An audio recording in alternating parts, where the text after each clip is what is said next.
Hello and welcome to Our Spirited Life. My guests and I are here to engage and inspire you with conversation around real life issues, both personal and professional, because of course both impact the other. My guests share how they've created a truly successful and spirited life. So listen to the very end for some top tips and a fabulous music choice. A warm welcome to this week's issue, where I am delighted to introduce Dave Williams, #1 best-selling author, multi-award-winning peak performance coach, creator of the Management Mastery University. I'm looking forward to hearing about all of those in more detail, and keynote speaker, whose audiences laugh, cry, and leave on a high. Dave, welcome to Our Spirited Life. We're obviously speaking online, and I'm in very wet, soggy Cheltenham today. So please tell us, where in the world are you? Bless you. Thank you very much indeed, Susie. And thank you for having me. And yeah, I'm going to express a very warm welcome wherever you are in the world when you're actually watching this. So I think it's soggy everywhere in the UK at the moment, isn't it? So I've been swimming around Newcastle-under-Lyme over the last few days here in the Midlands. And yes, looking outside, I think we are looking for some brightness and some light somewhere, because it's just so overcast at the moment. It is, but maybe that's why in the autumn the leaves on the trees turn all these golden, orange and yellowy bright colours to sort of cut through the wet. Actually, it's my eldest daughter's favourite season, autumn, and I think it is for a lot of people. And actually, you and I know, as coaches, mentors, people empowerers and lovers, that the weather needn't affect us on the ins. Happiness comes within, and we make our own joy. So, and the weather's good for the plants at the moment. So, David, I have some questions for you. Yeah. Just before we do, if you don't mind me saying, you were saying about the rain and everything. My partner used to say, at the end of the day, it's liquid sunshine. Yeah. Because whichever way you look at it, we need it. Yes. You know, and we never have a bad season. You know, it's there for a reason, and it helps us grow as individuals as well. Yes, so I love that. And the other thing is, there's no such thing as bad weather, only inappropriate clothing. Because you want to go out dancing naked in the rain, you know.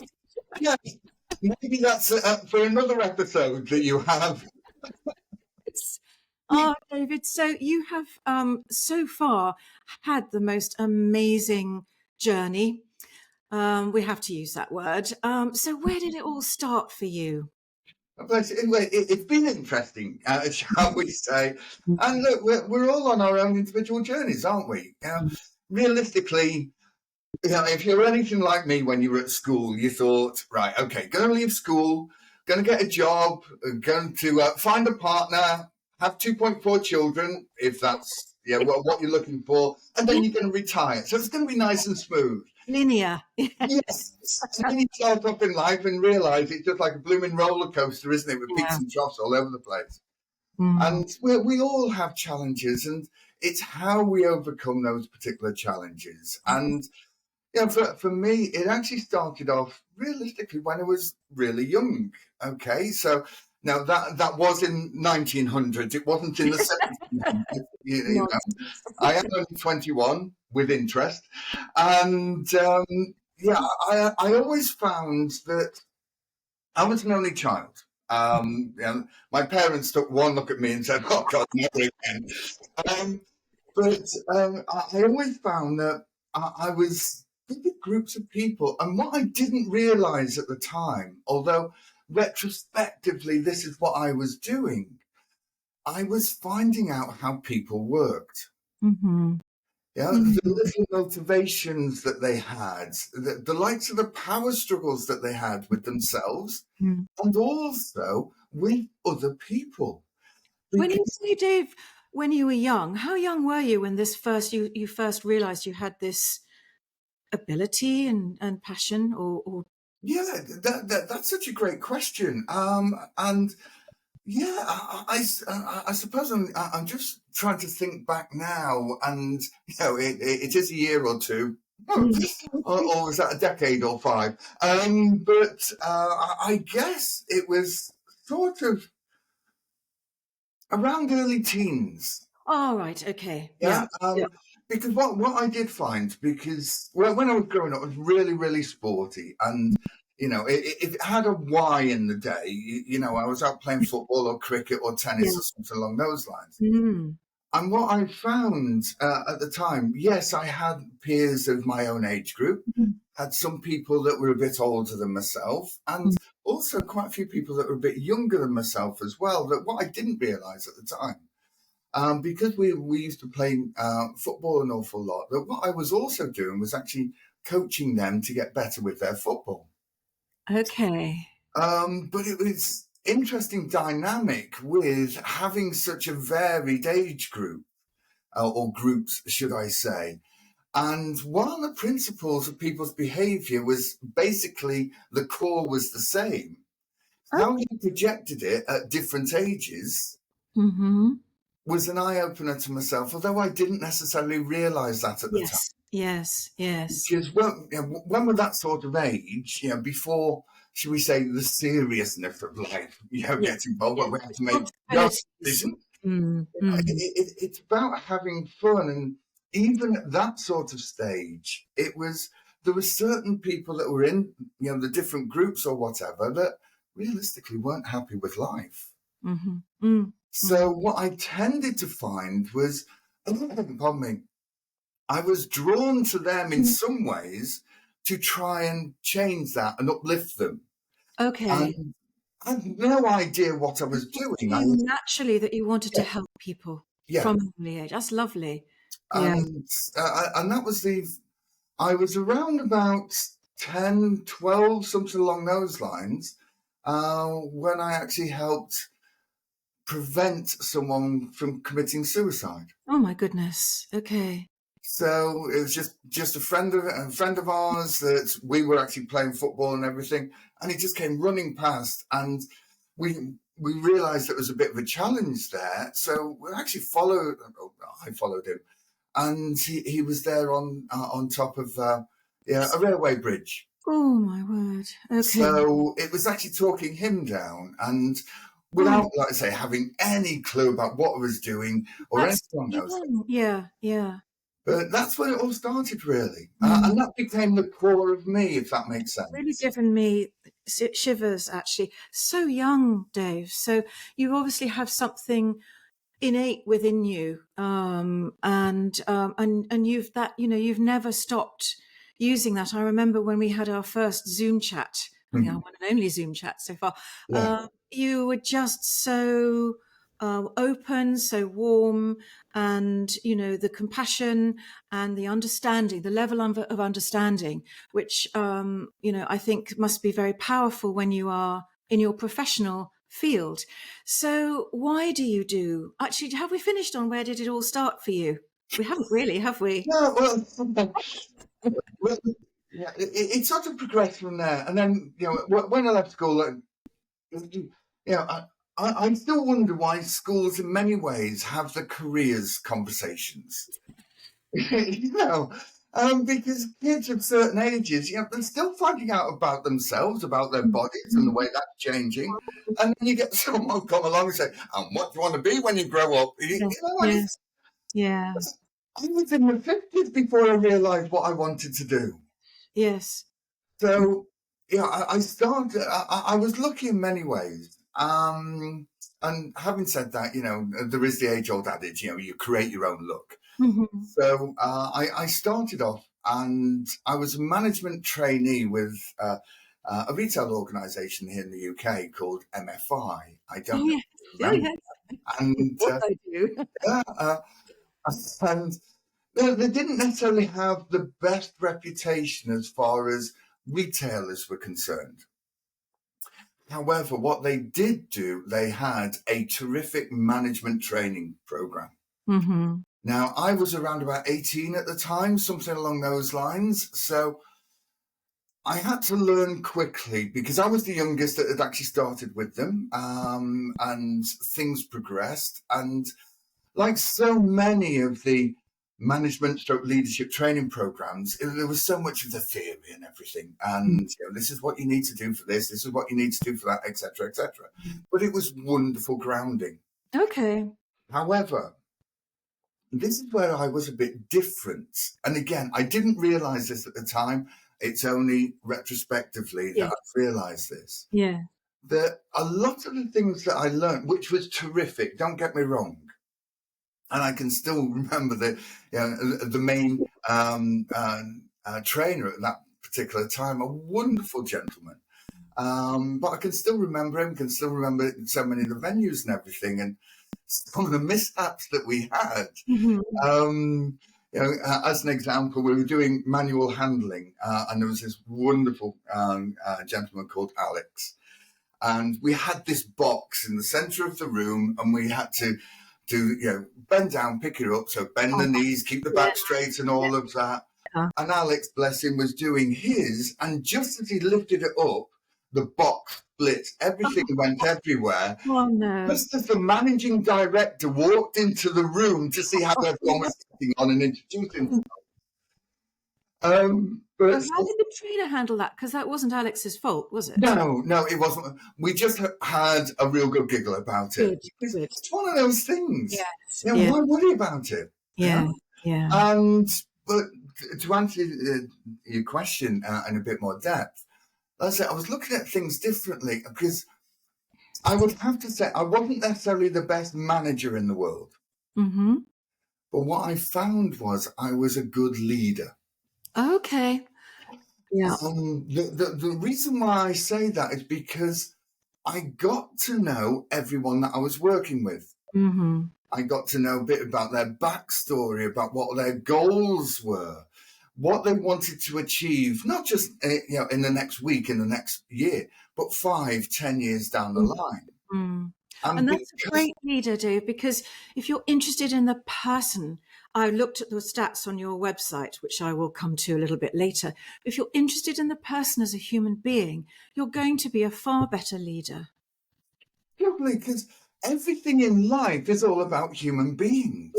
Yes. And the thing that I will say it frustrates me, that there are so many wonderful managers out there that could be absolutely tremendous leaders if they just learned how people worked. Yes, or bothered to care to learn. Yes. How people tick. That's always fascinated me. Yes. Some things that I used my camera to try to capture. And the spirit means the vital animating essence of a person.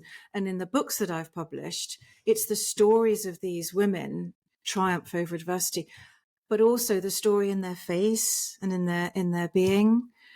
So you and I have some similarities in that, but you are so much further ahead than I am with what you've achieved and what you've done, which has been incredible. So how long were you with MFI? Oh, that is a very good question. Yes. I think it was around about 5 years. I was the youngest assistant manager in the company, and with what I've just shared, and I'm not saying that to blow smoke or anything along those lines. But at the time, I did achieve quite a few things, but I didn't realize the relevance of them.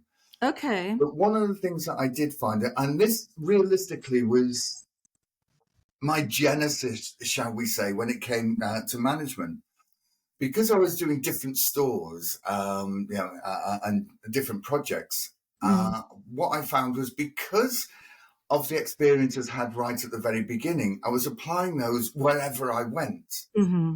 And realistically, I could get the vast majority of the team to do whatever I wanted to because I was going about it in a slightly different way. Okay, which was? Focusing on them and focusing, right. So if you could help me out with this as an example, then this is what it's going to mean for you. So whilst some of it was team generated, which it got to be, sometimes you didn't just necessarily get engagement with all the team. So you then work on the individual. And that way, by doing all of that, yes, it takes a little bit more time. There's no two ways about it. However, what I found was if we came across challenges in work, and let's say we had a last minute thing or whatever, or we got new ranges in that needed displaying or whatever, the team would actually stay behind with myself Yeah. each and every time. All they needed to do is, look, I don't suppose you could do us a favour. We've got this to do. Yeah, no problem, Dave. And I think that is a great sign of a great leader, because otherwise they'd be all wanting to just get home as soon as the clock struck. And that makes everybody happier. I've done a lot of research with the mental toughness stuff about how people take out their work frustrations and angst on their partner at home, and we need people, lots of people, to change these things. So 5 years at MFI, were you headhunted to move on, or did you decide you wanted to do other stuff? No, I went on to direct sales. Okay. What a contrast, I know. So I was door knocking. And the reason why that happened was, being perfectly honest, I got homesick. Mm-hmm. So I'd moved away when I was 17, 18, something along those lines. And I didn't realize at that particular time how lonely and isolated I had become. Okay. Because an awful lot of it right at the very beginning was staying in hotels. And for anyone that's watching this that's been prolonged times in hotels, it sounds idyllic. It sounds wonderful. And for the first week or so, it's great.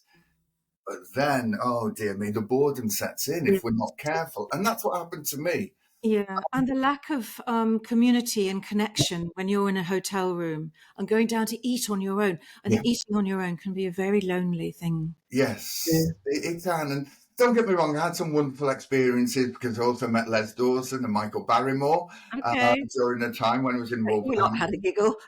Les Dawson was absolutely fantastic. And realistically, from my experience anyway, because it was social when we met, what you saw on camera, he was like that in a social setting as well. And he realistically became my absolute idol at that particular time. Every journey, part of the journey, chapter of life that we have, we all have experiences that we can draw on that can propel us moving forward. So I did the direct sales for a while, and in all honesty, it wasn't me. However, even then, using my values, shall we say, I still came out with the records for that particular company. And again, it was one of those things that I was one of the few that, because I didn't think, right, where am I getting my next sale from?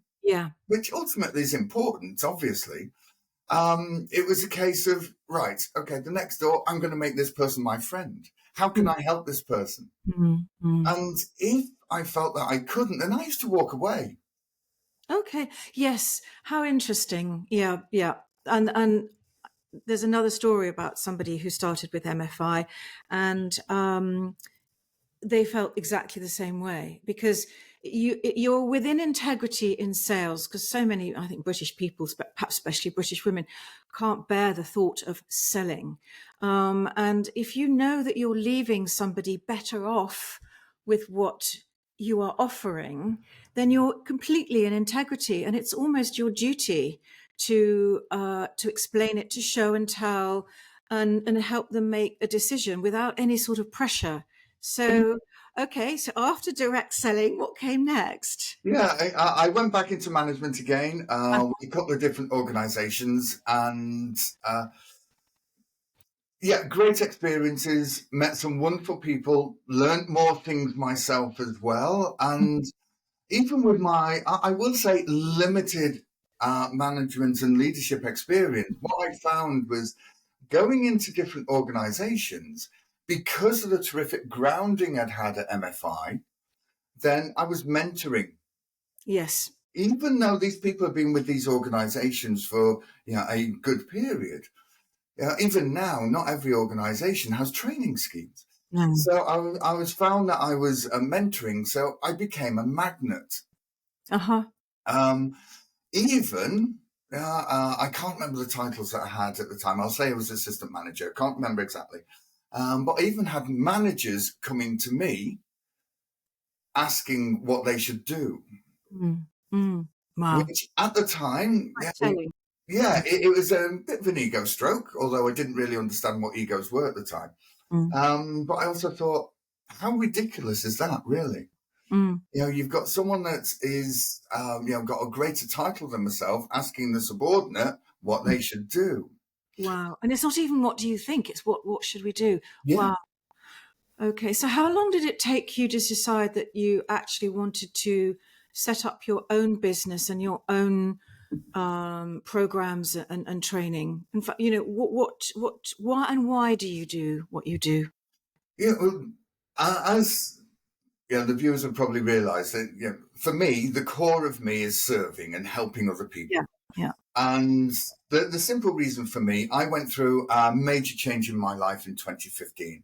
I'd Mm-hmm. already started my business because I had an issue in 2002, I think it was, when I fell in work. I landed on my back and I was off work for 9 months. The Oh, company rescinded my contract. I didn't blame them because there was no possible outcome at that time with a time on it. So okay. from their perspective, it made perfect sense. Yes. And I hold no bitterness towards them as far as that is concerned, because, logically, like I say, they're a business at the end of the day, so it makes sense. Yeah. Okay. So I was also told that I'd be in a wheelchair within 6 months. Wow. Now, What, that for was life? cool. Pardon? In a wheelchair for life? That was Yeah, it? yeah. Okay. So I thought, I'm not happy with that. So things need to change, because I was sort of early to mid 30s at the time, and wonderful wife, as well, really supportive. I thought, Hmm. I can't carry on like this. So I went and found solutions myself, and I thought, I've got to start bringing some money in. So I started network marketing, and again, learnt so many new skills there. And that was my first exposure to personal development, really. Okay. And the company that I was working with, they had their secret weapon, which is a gentleman called Jim Rohn. Oh, Um, yes. yeah, Yes. unfortunately, I never got to see him live. The meeting that I went to was in Barcelona, and unfortunately, he was taken ill Mm. just before the event. Oh, what a Uh, shame. but he rang into the event, so I got to hear him live. Okay. So that was a terrific experience. And what I found was, like I said, great learning. Thoroughly enjoyed it. However, I didn't listen enough. Okay. People that are more experienced, more successful, were actually saying, "Do this and do that." Mm-hmm. And I thought, with my experience, I know how to do better. Okay. Yes. And Yes. the age-old adage, if it ain't broke, don't fix it. Right. Okay. So then we're actually putting so much effort into it that realistically, I just became burnt out. Mm. And so did the other half. And so we moved away from that. Then we went into online stuff, and some of those were really great experiences, and some not so great experiences, as a lot of people find with online. It is, yes. And also working for yourself. It is that sort of peaks and troughs, isn't it? May Yes. I ask, were you still in your wheelchair at that time? Because No. you're obviously not now. And this mental or the mindset of somebody who can say, no, I'm not staying in this Yeah. wheelchair forever, even though I'm told I will be. So were you still in the wheelchair when you were doing the online? No, I never got to be in a wheelchair. Oh, brilliant, Yeah. Dave. So what happened was, because I'd been told this, I said, right, got to find solutions, got to find solutions, got to Yes, find solutions. yes. And my issue was, I had massive muscle spasms in the back, Okay. and I'd had injections, I'd tried acupuncture, I'd tried manipulation. Yeah, I tried all of those different things and could get a little bit of relief, but it wasn't sustained. Yeah.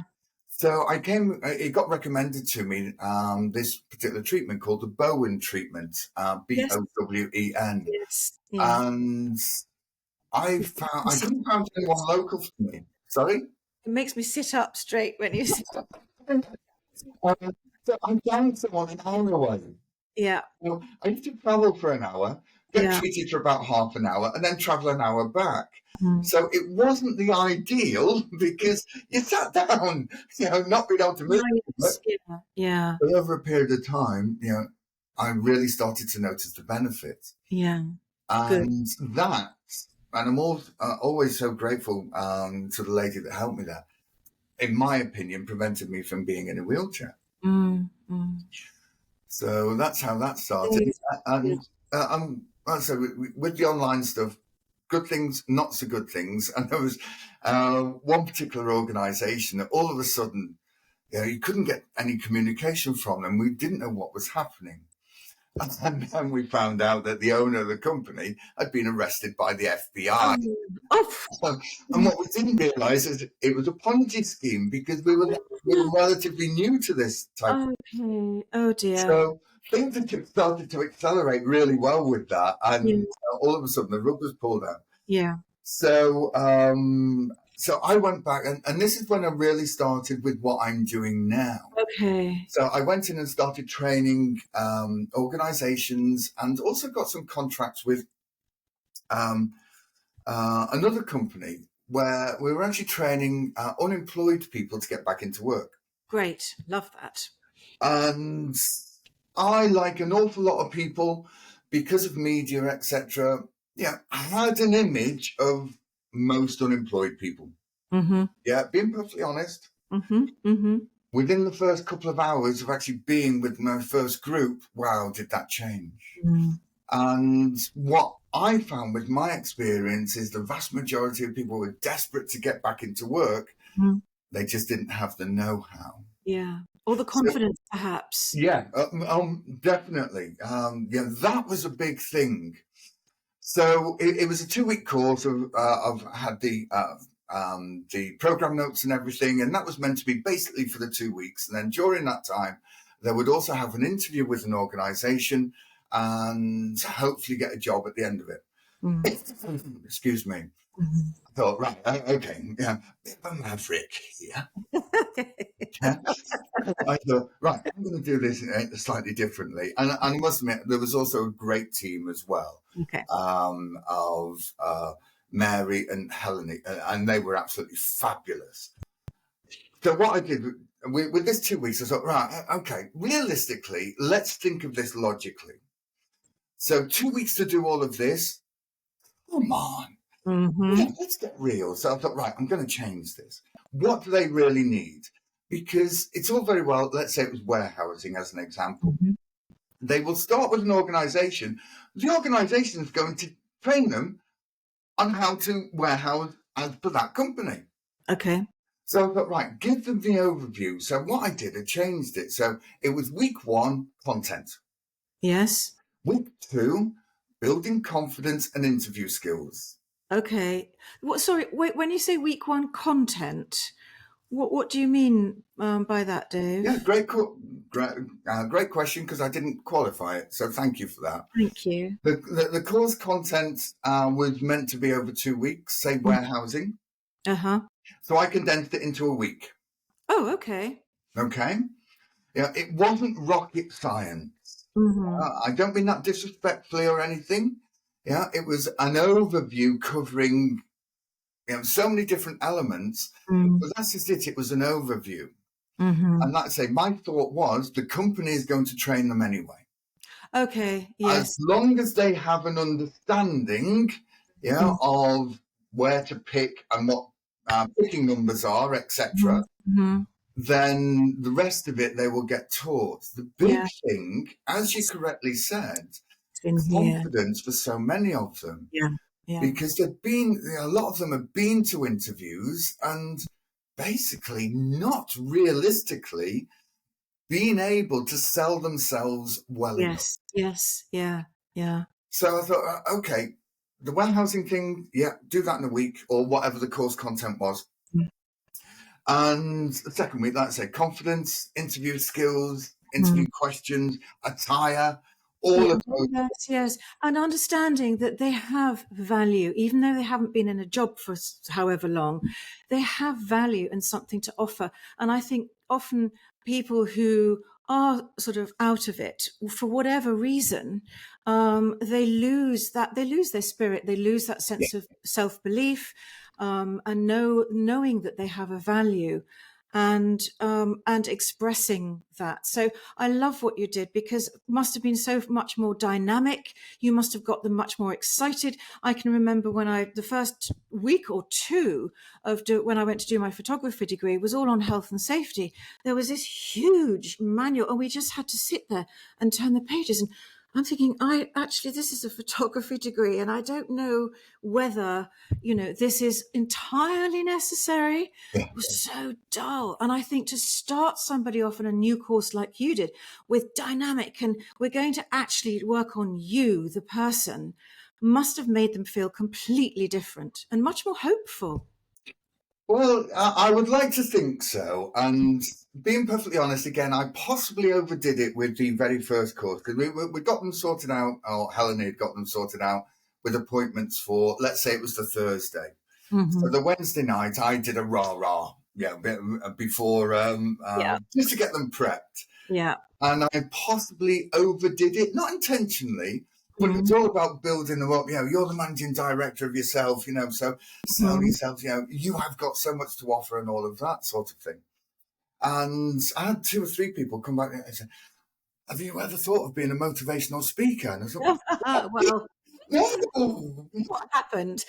that's not me at all. So I brushed it off, but obviously it resonated with them. Mm. So did this particular contract over 6 months, I think it was, and just going back to something you said a little earlier on about the fact of not feeling good about themselves, etc., etc. I remember doing this course in West Bromwich, and all of the delegates in front of me were all single ladies, but they were all single mothers as well. Mm-hmm. And the number of times I heard different people actually saying, well, I'm no good because who'd listen to me, because I'm a single mum, what can I offer? Mm-hmm. So I'm big on using flip charts, Okay. because audience participation, give me the info, let's get it on the chart. So not only is it auditory, it's also visual then as well. Yes. So I started doing these things, go on, tell me what you do, and started listing, get the kids ready for school, sort out the lunches, sort out the finances, started listing all of these, and then I turned it into business speak. Yes. Yes. So see that you get little Johnny ready for school, time management. Uh-huh. Yeah? See that you make sure that little Mary doesn't fall off the swing or whatever it is, health and safety. Safety. Yeah. So I turned that, and you could see the physiology of them all go, whoa, yeah. I didn't realise how much that I knew. And then I just turned it around and said, all of those things that we've just spoken about there, they're all transferable skills that businesses are crying out for. Yes, yeah. And actually, being a single mum, one of the toughest jobs in the world. And I remember hearing, if you're a mother who can deal with a toddler having a tantrum, you can deal with your top boss going off on one. Because it doesn't matter how old we are, deep down, we're still 5-year-olds. Speak for yourself. It's a lot more wisdom, but we do, because our emotions can rule us if we let them. Yeah. Well, I love this because, again, it's all about people, Dave. And is this why you do what you do? Because it's about people? Yes. Because the other thing that happened in 2015, all of a sudden my partner passed away with a heart attack, just like that. Oh, gosh. No. There was no build up to it or anything. And it turned me into an absolute tailspin. For the first, being so young as well. Yeah. For the first couple of months, it wasn't so bad because I was focusing on Hell's family and also my mum and dad and that as well. But in the February of 2016 was the first time that I started to think about myself, really. So I came back home and, the tailspin carried on spinning. Mm. So depression, anxiety, even contemplated ending my own suffering because I couldn't see a future. Okay. Yeah. I Yeah. was totally lost. Mhm. It was as if I had my future had now disappeared. Actually, Dave, that's very powerful because one knows that somebody who does commit suicide is not thinking in the same way. How could you leave your wife and children behind? How could you do this? But actually, they're not thinking in a rational way that the observer perhaps might be. But you've put it into words. If you can't see a future for your own life, what is there? What do you do? So that's actually another really powerful way to describe how you were feeling. Yeah, thank you. It's and again, working with people that have been feeling that way, Mm. from what I found and learning from some of the world leaders in those sort of fields, that's the biggest challenge for people when they do go down that particular route. And guys, as a generalization, all of this I'm just about to say is very generalized. Mm-hmm. Guys tend to just take action. Mm-hmm. Yeah, and it's normally a very aggressive form, Mm. whereas ladies tend to take tablets as an example, and as a generalization, deep Yeah. down with a view of hopefully being found. Yes. Yes. And that's why the statistics, as far as guys are concerned, are so much higher than what they are for ladies. Do you think also, though, we women are genetically programmed or whatever, we have our support system with other women because we talk, we can express our feelings. And generally, men are not programmed to do that. And you think, you mustn't express your feelings or it's weak or, you're the providers. And so to show a weakness is wrong. But as Brené Brown has said, and it's big out there in the world now, there is no courage without vulnerability. But for a man to show vulnerability is not easy, but it's essential. I totally agree with you. And what you've just described there is very stereotypical as far as ladies Yes, and gents are yes, concerned. yes, yeah. Why? Because it's right. Okay, okay. That's the thing. Without going into things in loads of depth, because I appreciate we haven't got loads of time today. Hmm.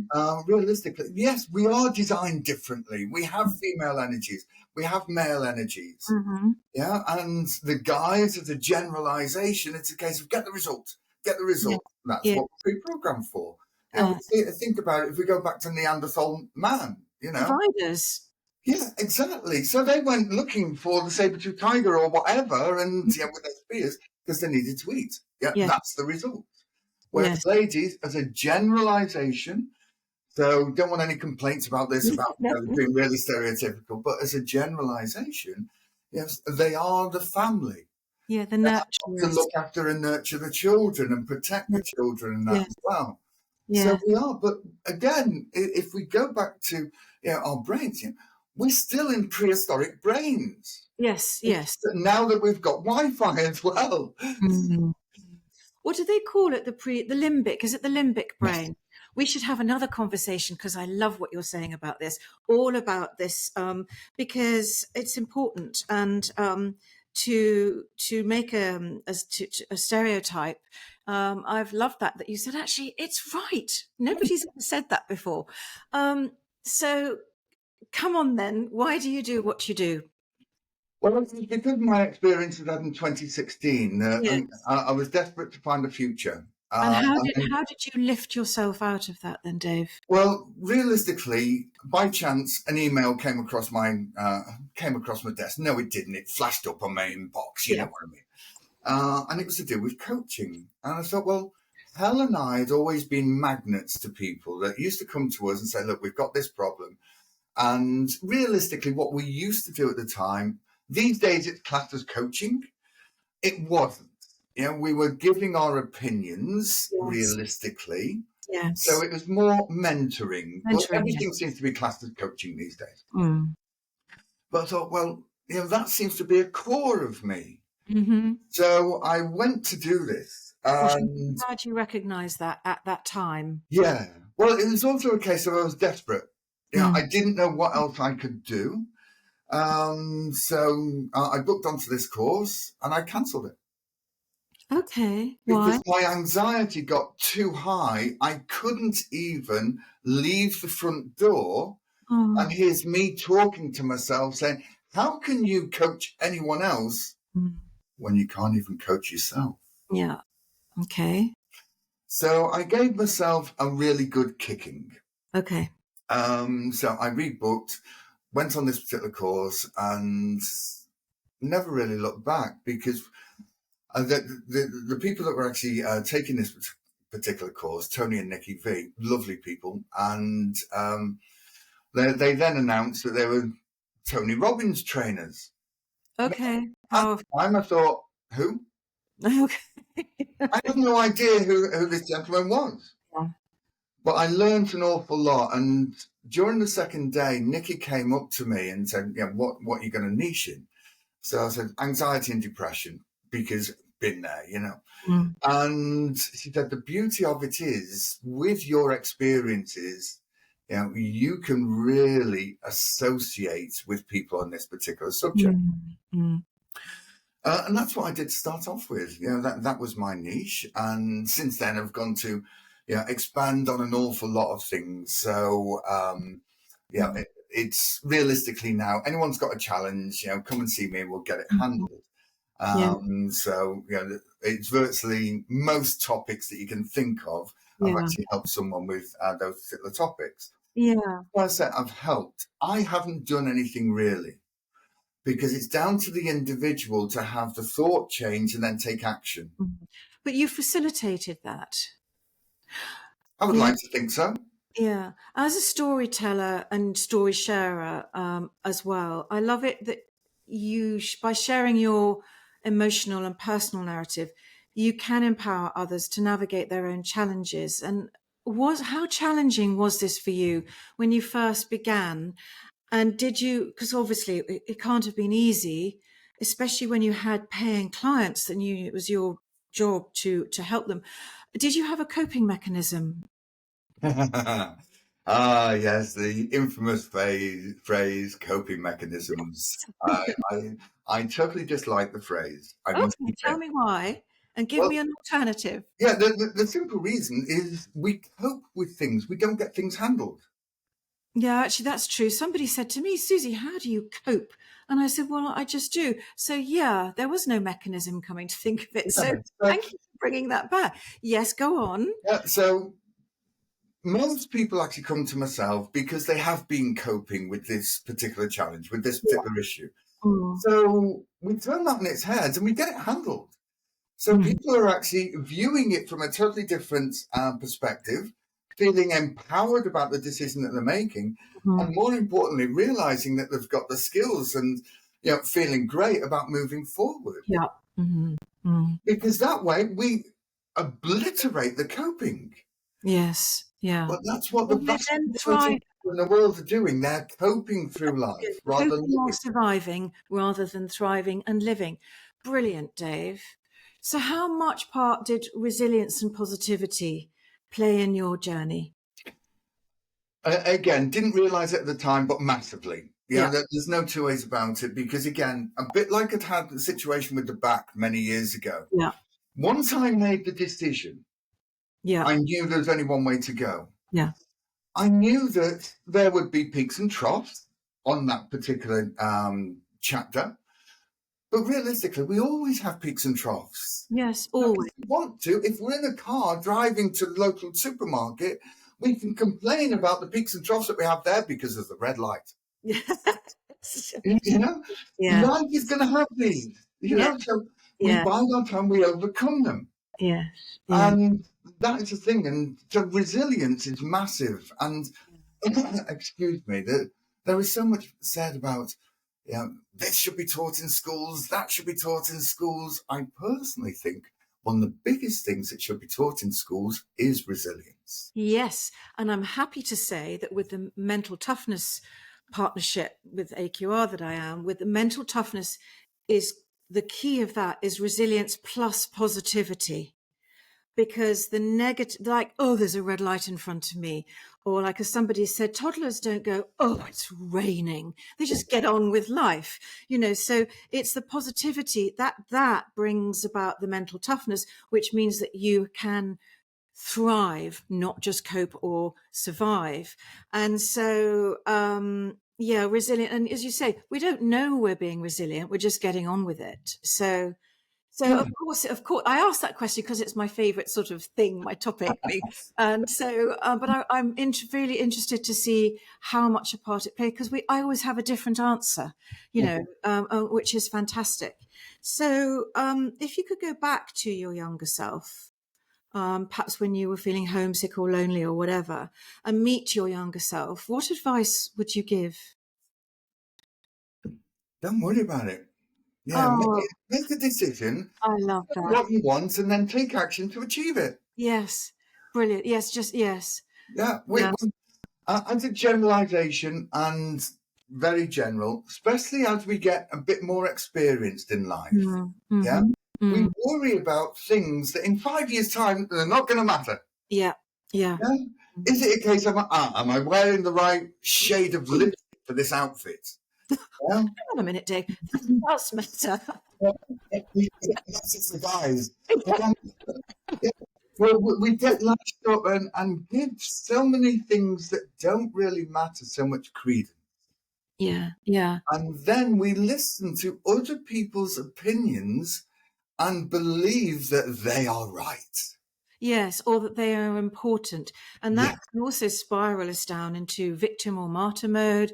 So Totally. we are what is it? We are the captains of our own ships. It's another way of Totally. saying. Yeah. But sometimes this needs to be reaffirmed, and somebody Yeah. like you will reaffirm this to people. Which kind of brings me, sadly still sometimes think, God, we're in the 21st century or in this day and age. But the stats in the workplace, I looked up I've just noted down two of the ones that are on your website. And there's so much work to be done. The breakdown in key workplace relationship sees nearly half of UK workers leaving their job because of the line manager. And fewer than 1 in 5 workers feel that they can trust their boss. And so all these people, and that's just the two of them, all these people are going to work day by day by day, and they're not happy. Yeah. And that's a massive part of their day, their week, their year, their life. Yes. So you doing what you do, that's part of it, that passion for people and to help them inside. Yeah. Very much so. And going back to something that's leading on to what you've just shared, and thank you for sharing those as well. The fact of people in work then take their work challenges to home. Yeah. Yeah, and they expect their home life to be wonderful. Mm-hmm. And it's a bit like a spiral or a circle, really. So you've actually got your work problems you take to home, your home problems you take to work. And unless we break the pattern, things aren't going to change. The age-old adage, don't bring your personal problems into work.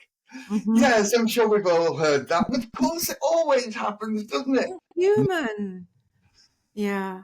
And then, the stats of that I've read in the last few months of people taking out their shitty work life on their partner.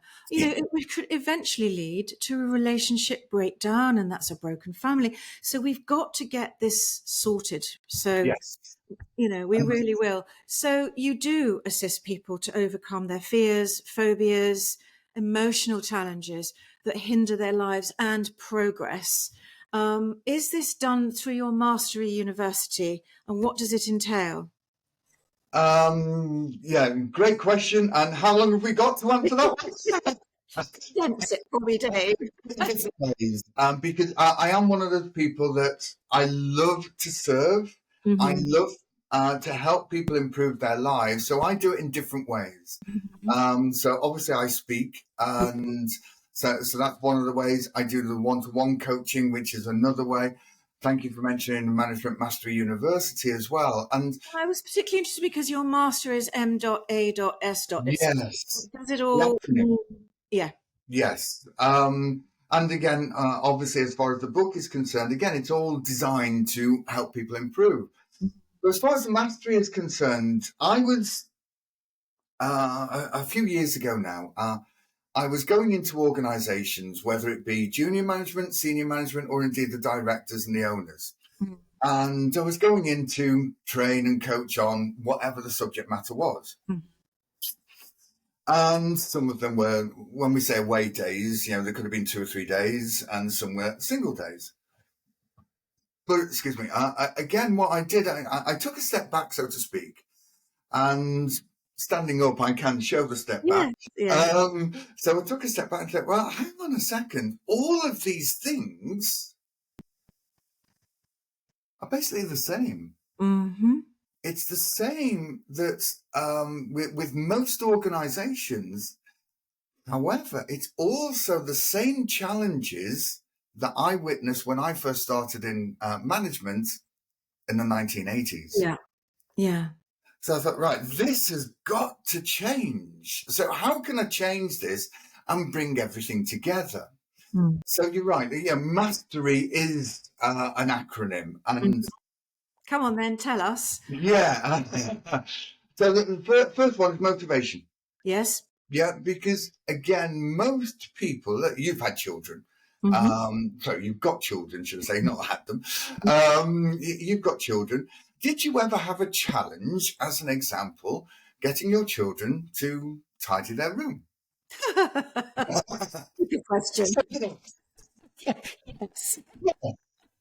And the thing is, most parents do. Yeah. And that's the reality. And the biggest issue is we have with parents, we try and motivate our children the way that we like to be motivated. Yeah. Or how we want their room to look. Yes, not necessarily how they want to be motivated. Yeah. Yeah. And it's the same in business. Mm-hmm. So when we know realistically what the other person's motivational strategy is, it then becomes so much easier. Yes. Okay. Brilliant. I love that. Yeah. And so the A is articulation, so communication. yes. Again, we are human beings. We've got so many communication tools available to us. Mm-hmm. And yet we tend to make a mess of it, don't we? I'm being polite here. Used to different terminology when I've got a live group. But we do. And for so many businesses, they lose so much through poor communication. Mm-hmm. Now, let me ask you a question, just to possibly demonstrate this. Okay. Have you ever played email tennis? What I mean by that is you send an email, the recipient doesn't understand something, sends one back, you don't understand the reply, send another reply back to them. And have you ever had that? Dave, in honesty, I don't think I have. Perhaps it's because I've not really been in the sort of corporate company world. I haven't been in a team. I've been self-employed. So I haven't. But I absolutely get that if the communication is lacking, and what a waste of time when communication. Exactly. Yeah. Exactly. And this goes on so much because so many managers stroke leaders, they abdicate responsibility. Okay. That's a harsh thing to say, I know. Mm-hmm. Well, if you want a good example of that, if you look at British politics at the moment. Must I? Yeah, well, exactly. For any of it, and I appreciate it's a relatively new government. Okay? Yes. But with everyone, it's not my fault. Yeah. They're always looking for someone else to blame instead of taking ownership. Yes. Yeah. Realistically, communication is simple. The easiest way to communicate is to pick up these things called telephones. Yeah. They're not they're not the mobile things that you just watch videos on. They're designed to make calls on. Yes, to communicate. Yeah. Isn't that amazing? Yes, but but we use our mobile phones to text and message and WhatsApp people. We still don't pick it up and make a phone call a lot of the time, or we send voice notes rather than pick up and make a live call. Yeah, that's something to think about, people. So the S, M-A-S, Success. Oh, brilliant. Yes. T. And what success basically is a nice, simple format for achieving goals. Yes. And also realizing and achieving our own particular potential. Because not everybody's going to get to the top of the tree, are they? So not to measure success by, they've done really well. Because I think that's, again, a part of a confidence thing Yes. that so the T. Because techniques. We Yes. all have patterns. Yes. And it's understanding how people work. Sorry. So sorry. I thought I turned. Excuse Yeah, me, audience. no problem. I'm speaking, Dave. As human beings, we all have patterns in how we do things. Yes. And once, as leaders, we understand how people behave and how they have their unique patterns, Yeah. it becomes so much easier. And in so many ways, we can see what the individual or group are going to do before they even know that we're going to do it. Okay. Which, as far as leadership is concerned, is key. Yes. Yes. The E stands for basically enrollment. Because one of the things, because we're talking of human beings, one key element as far as all of life, all of these things are key, don't get me wrong. But one key element is the fact of people need to feel comfortable with people. One of the most underrated skills when it comes to being a human being is building rapport. Okay. Yes. Once you've got rapport with someone, Yes. then it's so easy to get them to achieve what they really want to achieve by guiding them without them even realize they're being guided. Yeah. Yeah. But before we met, we emailed a couple of occasions, and yes, we had a friend in common as well, which always helped. But we built rapport, through the written word. Yeah. And then when we met for the first, when you first started messaging me on LinkedIn, having watched Elliot's podcast, and your words were so lovely. And then again, and you are totally authentic in what you do, because your messages were so, it's like, wow, this man who has really done so well, but also wants to see other people do well. And, it's the warmth in it, Dave, I think. And with leadership, with warmth and compassion, is hugely powerful. So the R. results. Yes. And the Y. Well, just before I elaborate on that, results, in as much as most people actually struggle for time. Okay. We've all got 24 hours in a day, so that's just a little system as far as the time management system is concerned. And why? The thing that brings it all together is you.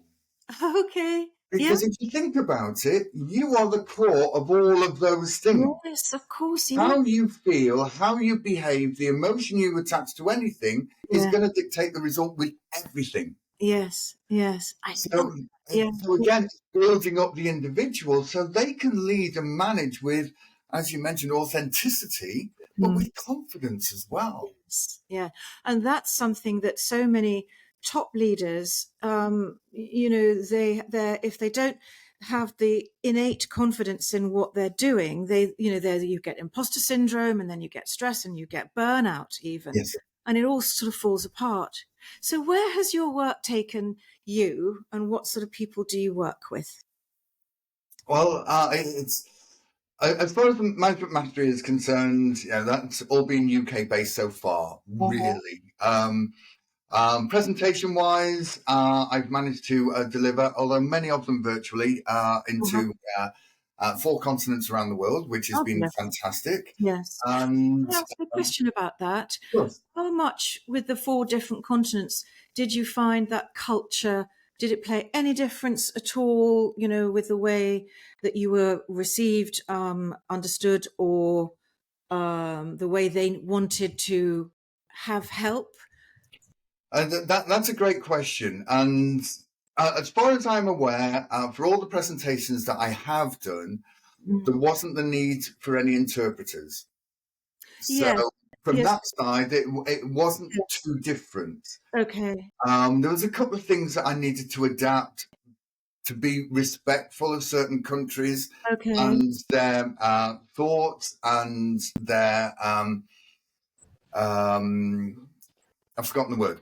Yeah. I know But what you being mean. respectful as far as the countries and the people on the calls were concerned. Yeah. Yeah, so Yeah. Okay. it's a case of it adapting. But again, the key to real success is flexibility, Mm. because the more options that we've got to be flexible, the more we can adapt for anyone. Mm. Mm. Yeah.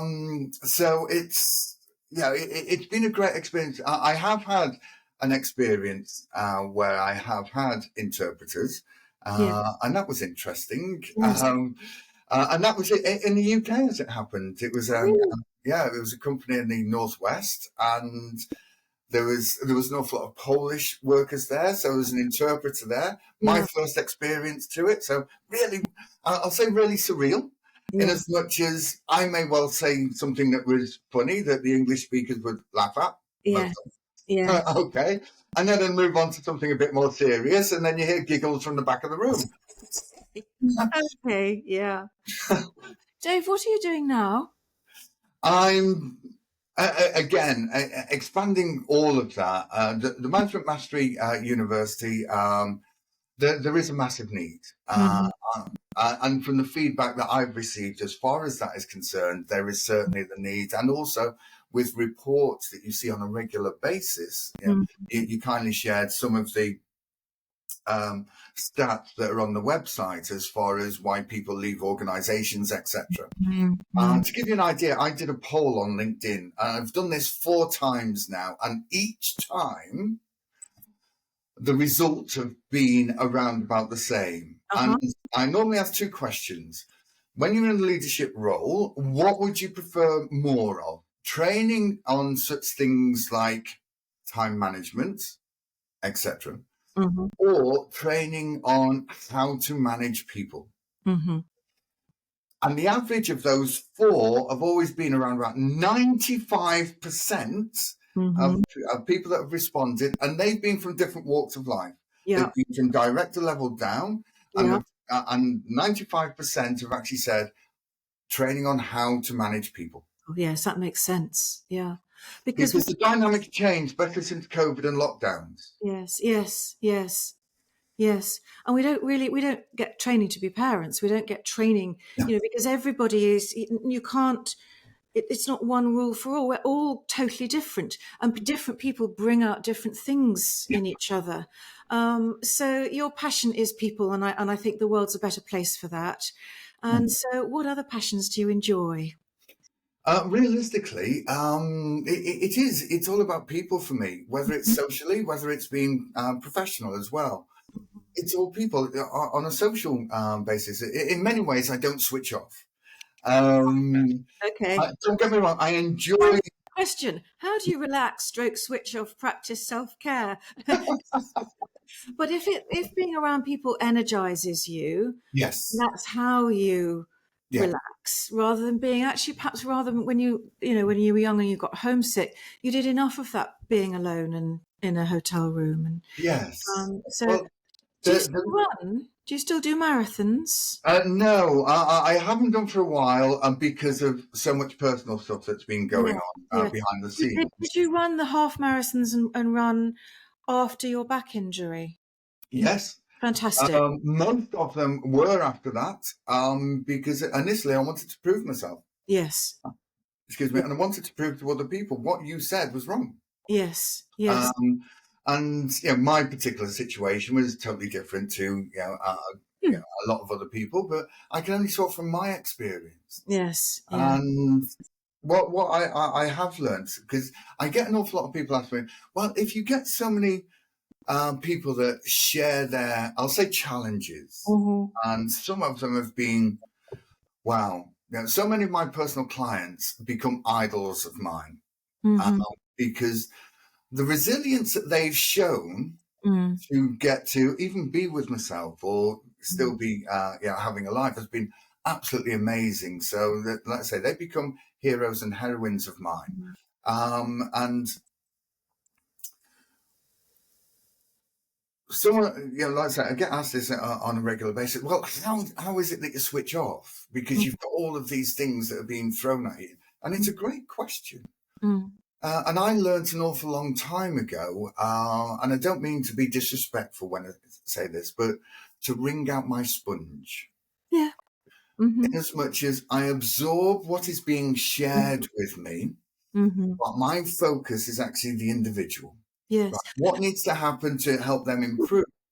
And then when we've finished, I will still remember it, but it won't be at the forefront of my mind. So that's what I mean. I wring out my sponge. I love that, because often, say for a counsellor would teach you or tell you how to put a protective bubble around yourself.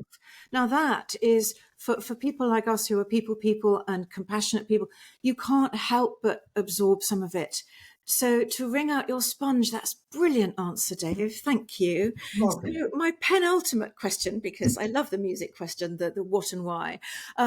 What brings you joy now and lifts your spirits?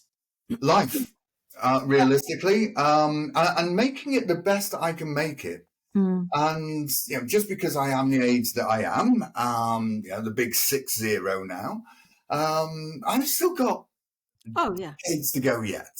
Yeah. And it is about how, for me anyway, how can I influence someone in the right way today? If I can influence a group of people, even better. But it's all about my philosophy every time I get up, right, who can I impact today? If it's one person, it's a great day. If it's loads of people, it's a phenomenal day. Yes, yeah. So that's my philosophy, and it has been since I made that decision in 2016 to change things for the better. Beautiful. Wonderful.